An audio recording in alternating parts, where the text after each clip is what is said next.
When building a career in consulting, it's important to have perspective on one's health, approach and position within the grander structure of capitalism and the free hand of the market. What was the catalyst for me in realising that you shouldn't burden your career with the desire to constantly find fulfilment? Well, the incremental realisation that a career in and of itself cannot give you happiness or satisfaction.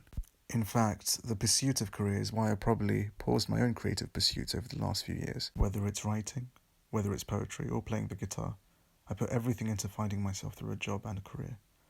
And that sounds bad when you think about it, because we live in a time where we combine self-esteem and self-worth with the type of job we have, the type of career we have, and especially with the type of access that that career can give us when it comes to some sort of false prestige and identity. And that's what I want to talk about in this video. Constantly striving for career success is an image that we are bombarded with in the kind of industry I work in. I work as a consultant. But where did that start from? Part of that is the desire within yourself to make a good living, right? But then that becomes a sort of constant fight within yourself, telling yourself that you need more and more. And it's been an interesting journey, I guess, over the last few years, navigating that within the workplace and outside of it as well. So I suppose this video is a reflection of my own experiences, as well as a sort of helping hand to anyone who's also experiencing that same sort of professional alienation when it comes to career goals, dreams and achievements. A friend at work told me about this concept I hadn't heard of before, hustle porn. It's an image fetishized by Instagram of hard work, how hard work always results in success. It's an image of young men and young women constantly working hard, constantly striving hours upon hours on end at work for a kind of abstract form of success, striving for hard work itself. But is that always the case? Can our hard work always equate to a sense of satisfaction?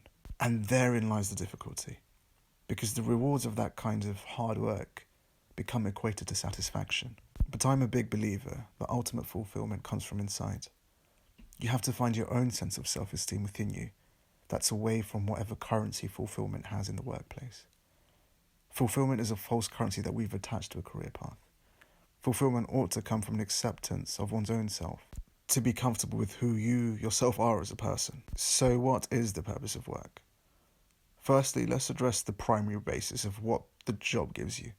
It gives you a wage, the ability to provide for your family, and a result of that, the capacity to pay for your bills and to eat food.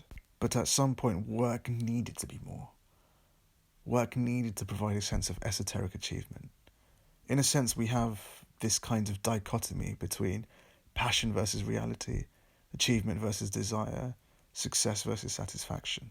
And those are the kinds of dichotomies that I'm constantly fighting every day within myself. The office worker has become a modern day wage labourer, but this time in the form of a strange new being, something called a knowledge worker. A knowledge worker is effectively paid for how the mind, or its mind, can process a specific task and then deliver that task in the form of an inevitable PowerPoint or in the form of an Excel sheet as well. So, as knowledge workers, to use a kind of icky, bougie 21st century upgrade on historic Marxist labour relations, we are constantly told to use our minds to commit more to achieve results. Just because the labelling was pretentious doesn't mean that our identity as a labour force is any different in terms of alienation from previous or current industrial workers. And so here comes my disclaimer. Whilst I'm basically just complaining about how futile the workspace is for emotional growth, I fully recognise the economic privilege that an office worker has in the capitalist pyramid. We're able to profit from the economic growth of the corporation that we work for. At the crux of day-to-day living, it's a blessing to have a job, to be honest, which affords the economic privilege of questioning the nature of that job we're in. But what I really want to tackle is the idea that the career as a measure of self-esteem. To make a long story short, can a career actually make you happy?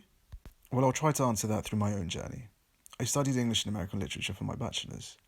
So what was on my mind when it came to career at that stage, 18 to 21? Well, to be honest, I wasn't really thinking about it at all.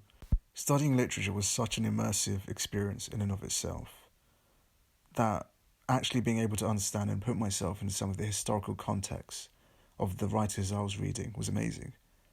When you're reading pieces by Ezra Pound, by Allen Ginsberg, by W.E. Du Bois. I also had the fortune of studying Shakespeare, extracts from Marx's Das Kapital, surprise, surprise, and Naomi Klein's No Logo as well. Those experiences of reading those texts academically became atavistic, to use a line from Du Bois's own poetry. Atavistic in that it rooted you in a sense of place within your own morality. That experience of passionately exploring your own passion of literature and poetry and creativity meant that the worries of whatever lay ahead didn't really come to mind. This is where economic privilege plays a big part as well. I was lucky enough to have parents that gave a sense of security from my own home, that effectively allowed me to follow my own passions for the sake of passion itself. How I lived most of my 20s, it was about experience. Life and career has sort of become an assembly line in a factory. Think of how car factory workers assemble each part on the way to that vehicle becoming whole. That's kind of how the concept of a career has been objectified. Vertical growth, keep going up and up and up and up and up until there are no more ceilings, skies or stars left. But for me, during my early 20s, life was experiential. The need for a career objective or the need for a career was not a linear actualization of my selfhood. Instead, life was seen through a set of experiences in different situations. But then something clicked once I started the career, which I'm sure many people can actually relate to. When I compare that to how I was in my early 20s, life was experiential.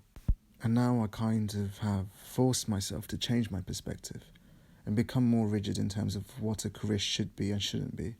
And I've expended a lot of energy actively trying to strive for that, when realistically striving for a very linear career path kind of goes against the grain of my nature and what my instinct is and what my instinct tells me to do and what I've always naturally been inclined to do when it comes to choices in my life. So what changed for me to turn 180 degrees from my early career perspective? Well, the honest answer, the professional environment. Working in corporate cultures across consulting, you're constantly surrounded by constant messages to define your current state of activity. From colleagues, peer groups, managers and friends, the question is always, what work are you doing now?